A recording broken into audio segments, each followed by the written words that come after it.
happening.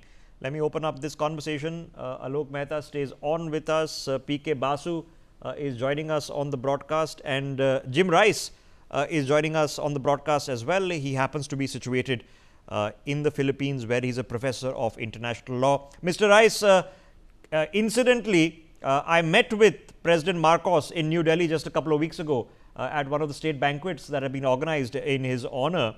And of course, as you know, sitting there, that Philippines has also existential issues on its sea lanes with China. There was a reason that Ferdinand Marcos Jr. was in India. Arms shipments from India are happening between the two countries. Our common thread was that we want to have a better association because China is the problem. Now it seems that despite all the issues that many people, many countries, many nations have with China on fundamental fronts, existential fronts, they're all being put together by the common thread of how to handle Donald Trump. How have we come to this point, sir? Yeah, thanks for having me on. And I think that that was just a terrific introduction that you gave. As you mentioned, I am in the Philippines, and we're following the events. I'm located just a few hundred yards from the South China Sea, or the West Philippine Sea, as we call it. And people here in the Philippines are deeply concerned about China's constant encroachments and essentially low-level warfare against the Philippine fishermen and fisher persons, as well as the environment itself, and attacks on the Philippine Coast Guard, as you've probably seen over the past month or so. In terms of what Trump has been doing, again, I think you're absolutely right. I don't know whether this is the time to mention, though, that just yesterday a federal appeals court has ruled that Trump's tariffs are essentially illegal and are contradicting the Constitution itself.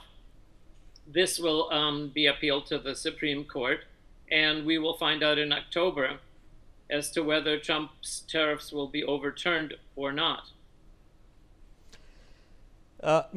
Professor Rice, just to update you on that, just about an hour or so ago, Donald Trump has issued a new statement on Truth Social. It's a short one, but he says it's going to be the best year for America, and he's expecting the courts to uphold his tariffs because, as you know, the matter now goes to the Supreme Court, where there is a Republican advantage. So, if you are suggesting that there is an within America difference of opinion on the Trump tariffs, even perhaps within the Republican Party, not everybody is convinced that this is the right way to go, you're probably right.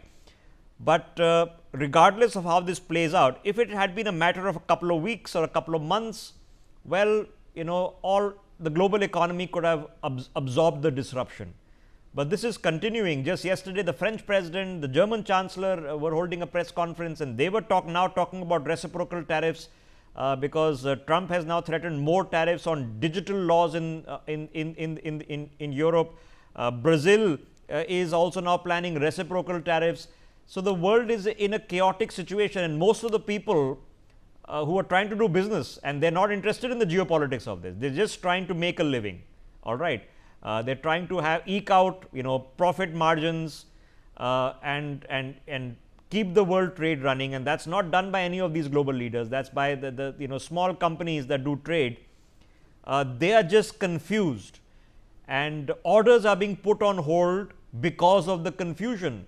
Now, do you suspect that this is going to have a global economic impact that's going to affect everyone, not just a few countries here and there that the US is hoping to impact?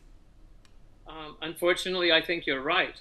I think that this will affect most, if not all countries around the world. And you're also spot on when you're coming to the point that it's just ordinary individuals and ordinary small and medium companies who are trying to do business and international trade the way it's been done for the past 70 or 80 years. And Trump has clearly created this chaos. And I would see this not necessarily as a business person, because I'm not, but rather as a person who studies international law, but also studies the Constitution of the United States. And the Constitution in Article 1 gives the authority to the Congress to set the tariffs, to set the taxes, to levy taxes, and what Trump is engaged in is a power grab. And so what he's been doing is using all of these excuses, like emergencies here and there, in order to consolidate power and rule as a dictator. I'm sorry, it may sound simplistic, but that's the way I understand it. Okay, stay with me. More developments.